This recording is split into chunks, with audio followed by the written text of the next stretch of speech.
I'm Allan Cabanlong. I'm an engineer, ASEAN engineer by profession.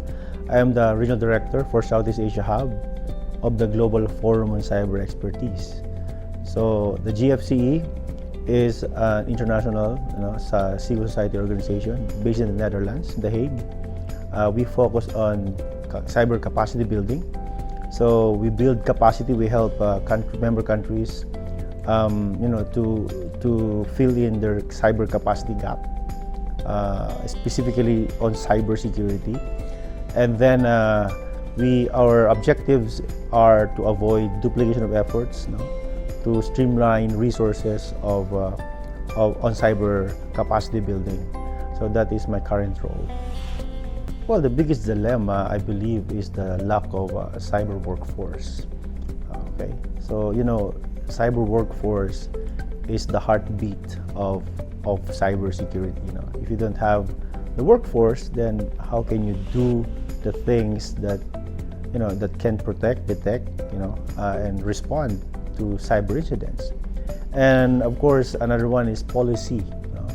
I think the government should promote policies that are beneficial to not just to the government offices, but also to the people, to the private organizations, and to us individuals. So what are those policies? For example, the policy on cyber education, what the governments can do to increase cyber workforce through education. And next is how these graduates can be admitted to corporations. So you also create jobs, right? And by doing that, your policy should be aligned to, for example, you attract investors to the Philippines so that these investors can help also create jobs on cyber. Yes, we have cybercrime law, Republic Act 10175, and it was passed in 2012. Okay, this Cybercrime Prevention Act is patterned with the Budapest Convention. So we are the first country to accede to the convention in ASEAN. So tayo lang yan, nag-iisa. Hanggang ngayon, we are still the first and hopefully not the last. And I believe other ASEAN member states are considering in acceding to the convention. Why? Because in that convention, once you have the cybercrime law patterned to the convention, then you can use international cooperation mechanisms like easier coordination with other law enforcement authorities in other countries. You can easily get evidences and easily prosecute, although there is jurisdictional challenges.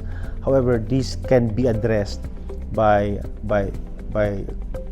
acceding to the convention, the law should be patterned with this convention, so that isa-isa yung batas ninyo sa bawat bansa in ASEAN can somehow, if I may call it, interoperable or collaborative. Yeah, so that is the importance of having a cyber crime law. Good thing with cybersecurity law, if this will be passed, sa Philippines wala pa or we only have cybercrime law. If this will be passed, then the government can now have at least oversight, or mandate to regulate CII, regulate but not by hindering innovation, but regulate by telling them or advising them that these are the basic minimum information security standards that you can deploy so that you will be secured.